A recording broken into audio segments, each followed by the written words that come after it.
고린도전서 11장 2절부터 16절 말씀입니다.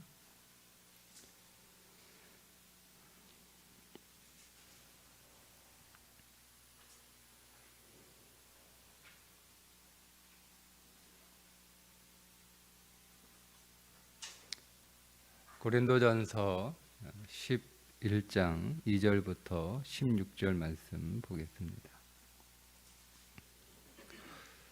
너희가 모든 일에 나를 기억하고 또 내가 너희에게 전하여 준 대로 그 전통을 너희가 지킴으로 너희를 칭찬하노라.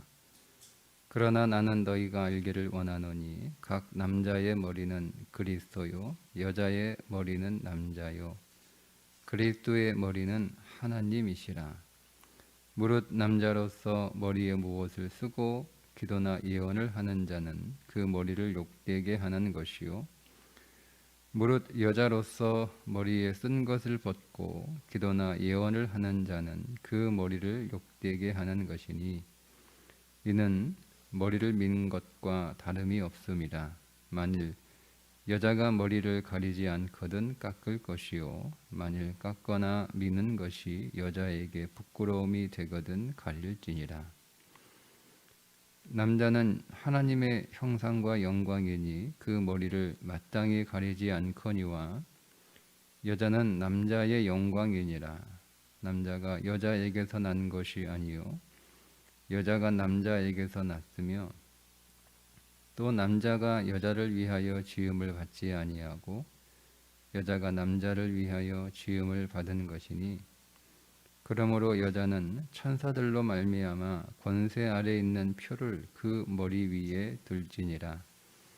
그러나 주 안에는 남자 없이 여자만 있지 않고 여자 없이 남자만 있지 아니하리라. 이는 여자가 남자에게서 난 것 같이 남자도 여자로 말미암아 났음이라. 그리고 모든 것은 하나님에게서 났느니라. 너희는 스스로 판단하라. 여자가 머리를 가리지 않고 하나님께 기도하는 것이 마땅하냐? 만일 남자에게 긴 머리가 있으면 자기에게 부끄러움이 되는 것을 본성이 너희에게 가르치지 아니하느냐? 만일 여자가 긴 머리가 있으면 자기에게 영광이 되나니 긴 머리는 가리는 것을 대신하여 주셨기 때문이니라. 논쟁하려는 생각을 가진 자가 있을지라도 우리에게나 하나님의 모든 교회에는 이런 관례가 없느니라. 아멘. 이제 고린도 교회 안에 있었던 무질서에 관한 내용 세 가지를 앞으로 다루게 될 텐데 그 가운데 하나가 교회에서 여자가 머리에 아무것도 쓰지 않고 기도하는 것에 관한 말씀입니다. 당시 고린도 도시 안에 어떤 문화가 있었냐면 공식적인 모임에서 노예나 여자가 머리에 무엇을 쓰고 즉 얼굴을 가리고 가야 되었어요. 그래서 얼굴에 아무것도 없는 여자는 그 당시 몸을 파는 여자라고 생각하는 문화가 있었습니다. 남자가 머리에 무엇을 쓰면 그 사람은 노예라는 거예요. 노예임에도 불구하고 또 머리에 아무것도 안 쓰고 공식적인 모임에 갈 수가 없었던 거죠. 그런데 이것을 교회 안에서 어떤 생각을 갖는 사람들이 생겨났냐면 우리가 그리스도 안에서 남자나 여자나 자유자나 종이나 헬라인이나 유대인이나 다 똑같은 사람인데 왜 차별을 하냐? 교회 안에서 그런 차별이 있을 수 없다라고 생각한 사람들 가운데 남자가 머리에 무엇을 쓰는 사람도 생겨났고, 또 여자가 머리에 아무것도 안 쓰고 기도하는 일이 일어나는 거예요. 그렇게 했던 이유는 머리에 무엇인가를 쓰는 것이 세상이 만들어 놓은 차별이라고 하는 생각을 한 거죠. 그러니까 사람을 남자로 여자로 이렇게 차별하는 것은 성경적이지 않다. 사람을 자유자나 노예로 이렇게 차별하는 것은 성경적이지 않다. 그것은 그리스도 안에서 우리 모든 사람이 다 똑같은 평등한 사람인데 왜 차별을 하냐. 우리가 복음 안에서 새로워졌으면 그런 잘못된 이 차별 문화는 교회 안에서부터 바꿔나가야 된다라고 생각했던 사람들이 나타난 거예요. 틀린 말은 아니죠. 틀린 말은 아니에요. 굉장히 좋은 생각이고 또 그것에 대해서 긍정적으로 받아들여질 수 있는 행동이었어요. 그런데 문제는 이게 어떤 일이 벌어졌냐면 밖에서 교회를 볼 때 그들이 어떤 생각을 갖게 되느냐의 문제예요. 두 가지 문제가 일어나게 되는데, 하나는 밖에서 교회를 볼 때, 야, 저 교회 보니까 여자들이 머리 아무것도 안 쓰고 모이네. 이런 말이 돌 거 아니에요. 그러니까 저기는 몸을 파는 여자들이 저기 모여서 뭐 하지?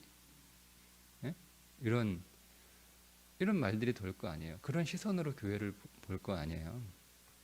이게 남자들이 또 어떤 남자들이 가보니까 머리에 뭘 쓰고 있어요.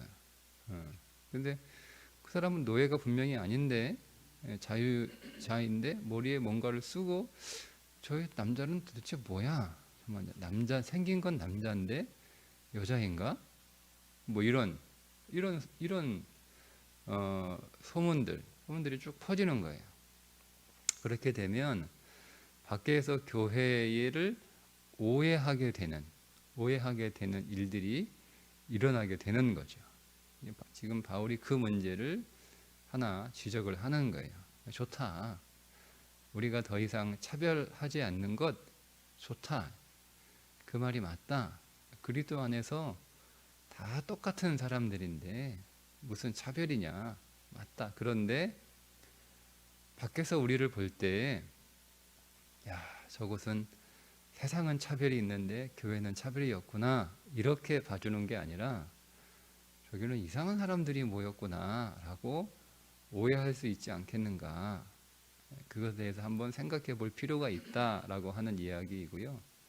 두 번째는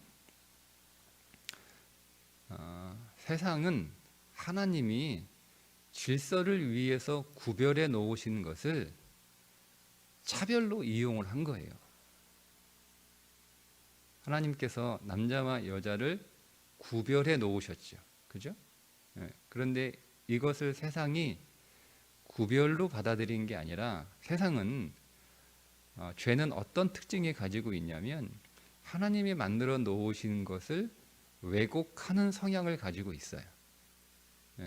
그러니까 우리 안에 있는 죄성들은요, 하나님이 만들어 놓으신 것을 다 나쁘게 사용하는 성향이 있단 말이에요.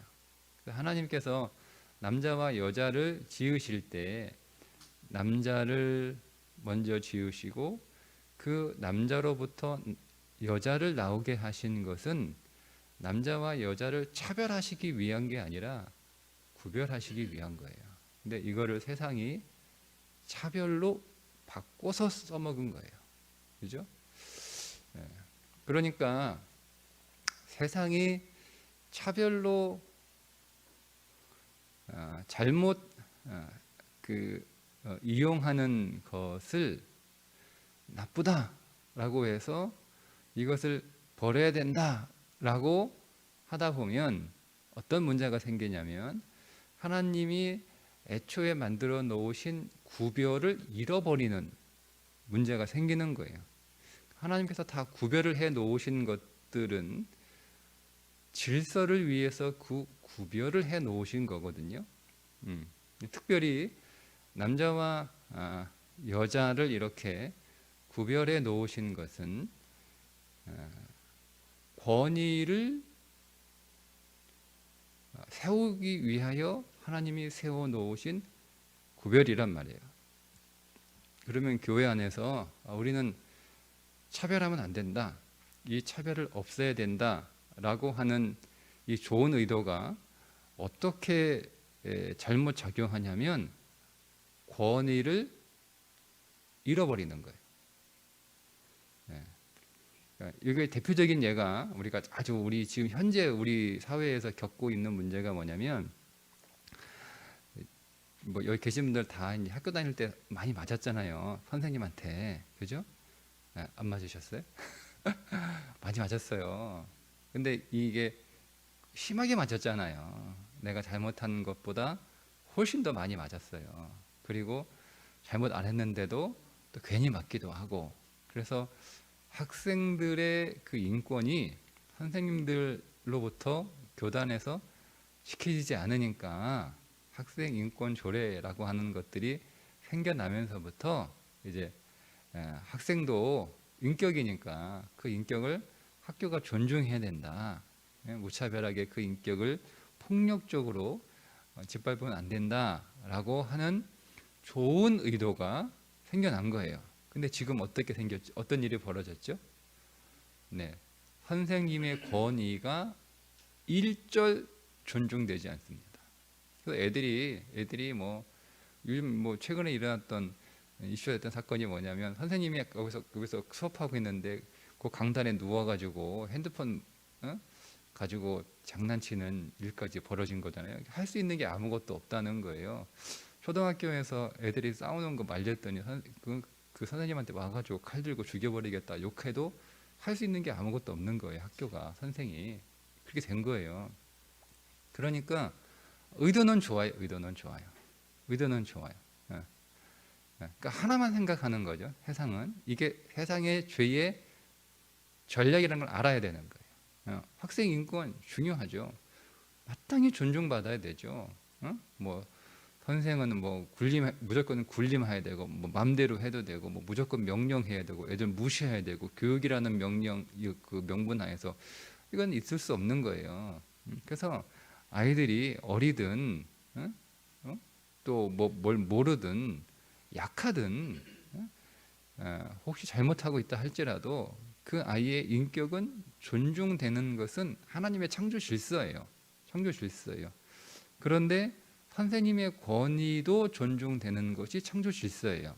그런데 이 학생들의 인격을 존중해야 된다라고 하는 것이 과도해지다 못해서 지금은 어떤 문제가 생겼냐면 이 큰 부작용이죠.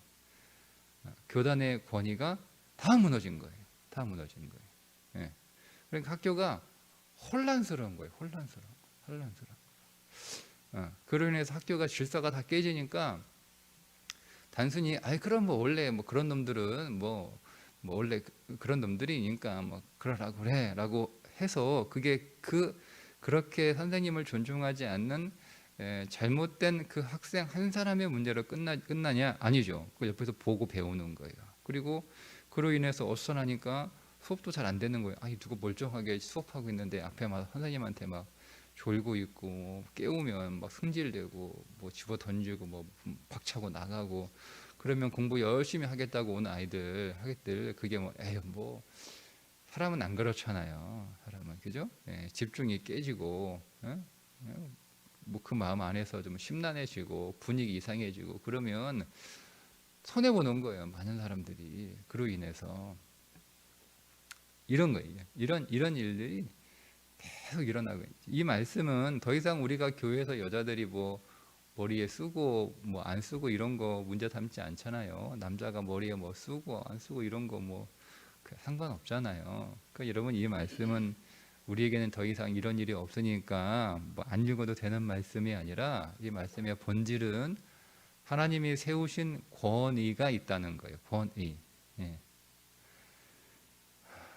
가정에서 아버지의 권위가 떨어진 지 오래됐어요. 예. 제가 볼 때는 기독교 가정, 그리스도인 가정 말고는 이렇게 아버지의 권위가 딱 이렇게 존중되고 세워진 가정은 찾기 힘들어요. 그나마 교회 다니니까 아버지의 권위가 있는 거. 성경은 아버지를 그 가정의 제사장으로 딱 세워 놓으셨거든요. 그죠? 이건 질서예요. 질서는 순서가 아니라, 성경의 질서는 순서가 아니에요. 세상의 질서는 순서일지 몰라도 성경의 질서는 권위예요. 권위를 인정하는 거예요. 아버지의 권위, 부모의 권위, 예. 그러니까 아버지의 자리, 그 자리를 침범할 수 없어요. 예. 그래서 아버지가 아무리 잘못했어도 그 아버지의 자리와 권위를 침범하면 문제가 생기는 거예요. 예. 하나님이 세우시는 권위가 있죠. 하나님이 모세를 세운 하나님의 권위가 있는 거예요. 근데 그 모세의 권위를 침범하고 그 권위를 무시하는 사건이 일어나게 되잖아요. 근데 하나님이 그렇게 호되게 하신 적이 별로 없어요. 예. 근데 하나님은 그건 마치 하나님에 대한 도전으로 삼으시고 그렇게 처리하시잖아요. 그러니까 이게 하나님이 권위를 어떻게 생각하시는 거에 관한 성경의 메시지란 말이에요. 이 같은 얘기예요. 그러니까 교회에서 좋아, 남자와 여자 차별 안 하는 거 좋다요. 필요하다는 거예요. 맞다는 거예요.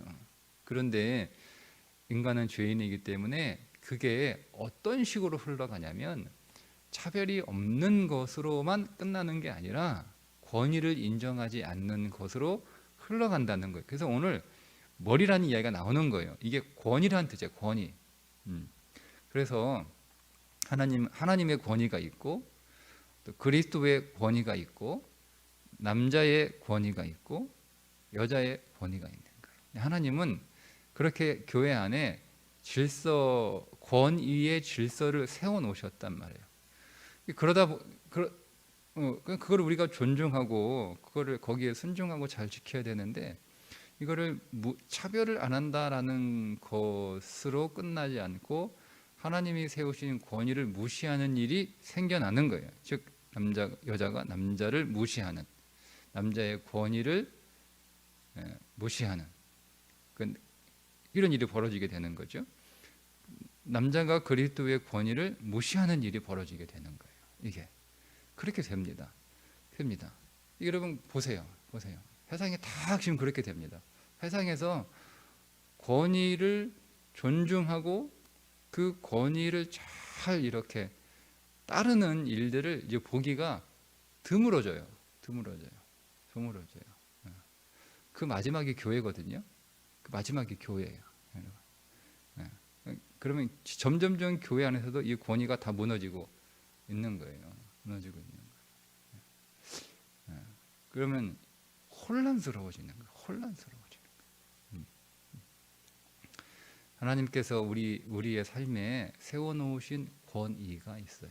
이 권위를 존중하고 그 권위에 잘 따르는 것이 매우 중요합니다. 그러니까 이것이 잘못 오용될까봐 오늘 사도 바울이 다시 언급하잖아요.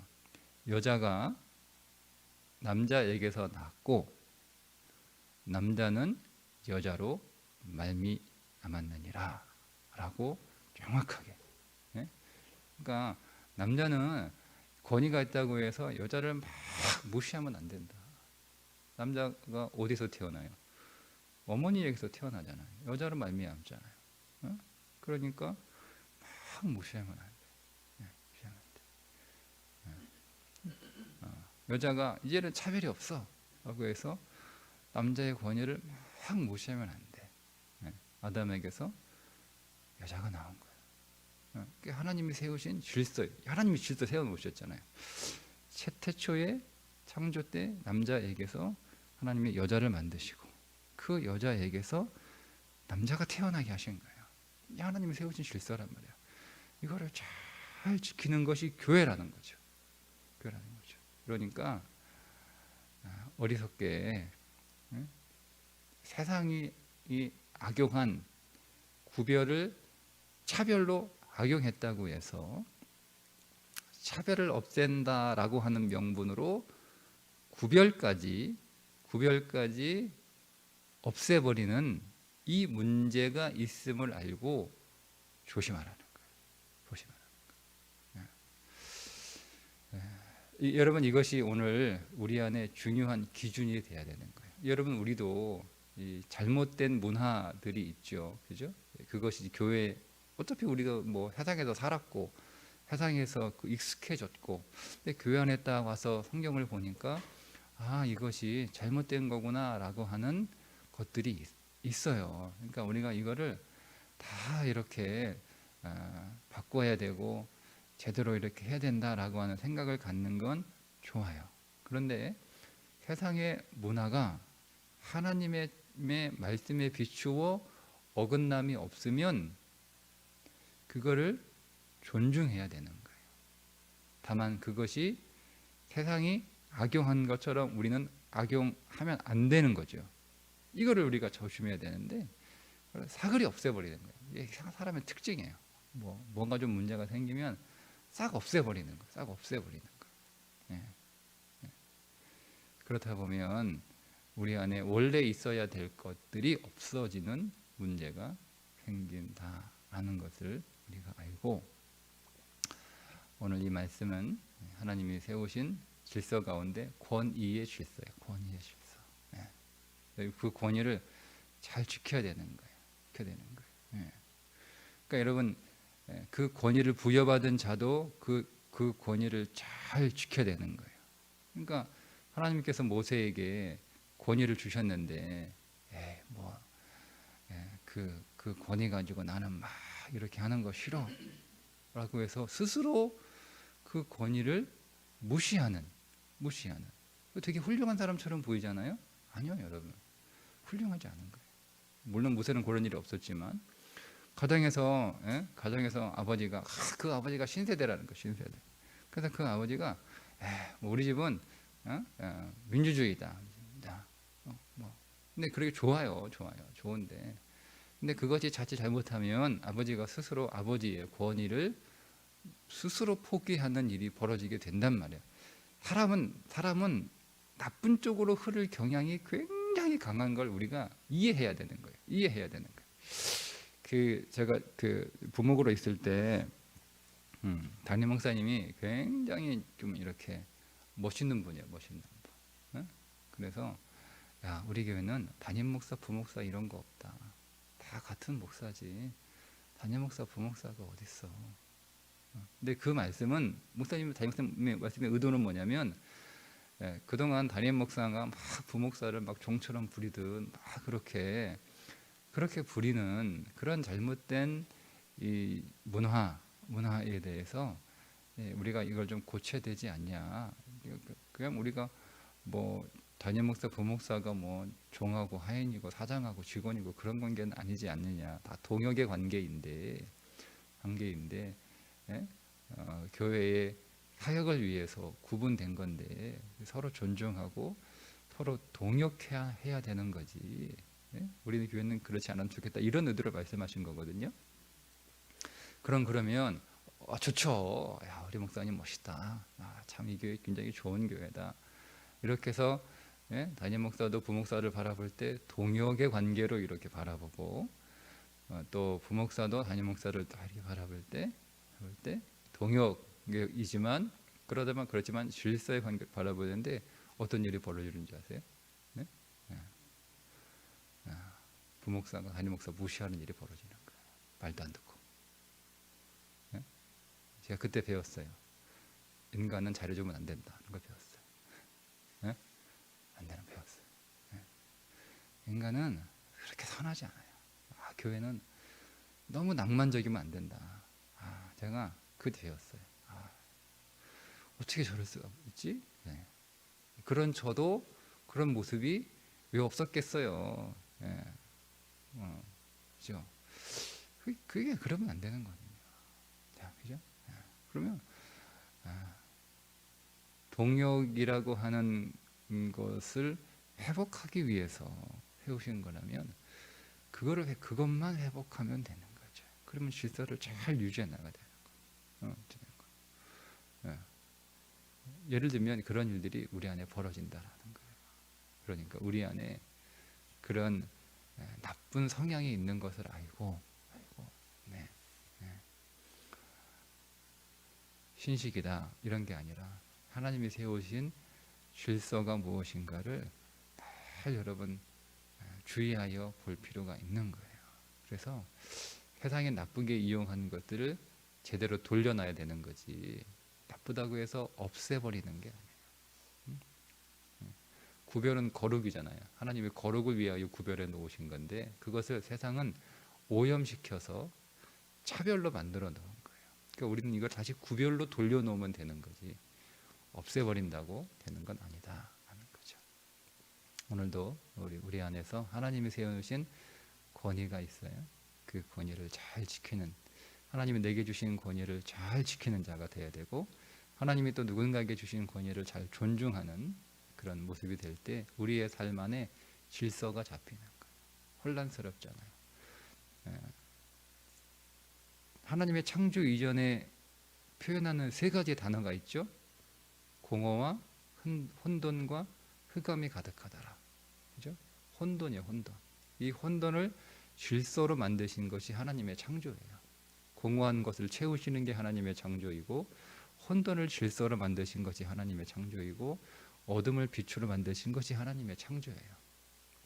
그러니까 세 가지가 항상 있어야 되는 거예요. 가장 생명이 있는 가정은, 그 가정은 세 가지가 있어요. 채워짐이 있고 질서가 있고 빛이 있는 거예요. 교회도 마찬가지예요. 채움이 있고 질서가 있고 빛이 있는 거예요. 그러면 거기 그 안에 놀라운 창조가 일어나요. 놀라운 창조가. 오늘도 우리 안에 하나님의 놀라운 창조가 계속되는 생명의 하루가 되시기를 주님의 이름으로 축복합니다. 기도하겠습니다. 하나님 아버지, 혼돈의 세상을 질서로 창조해 주신 것처럼 우리의 삶 속에 하나님이 세우신 질서, 특별히 오늘 말씀처럼 하나님이 주신 그 권위를 서로가 잘 지키고 존중하는 삶이 우리 가운데 더욱 있게 해 주셔서, 세상은 그 질서와 권위가 다 무너져 가고 있지만 우리 교회와 우리의 가정은 그 권위가 존중되는 질서가 있는 가정과 교회 되게 하여 주옵소서. 예수님의 이름으로 기도드리옵나이다. 아멘.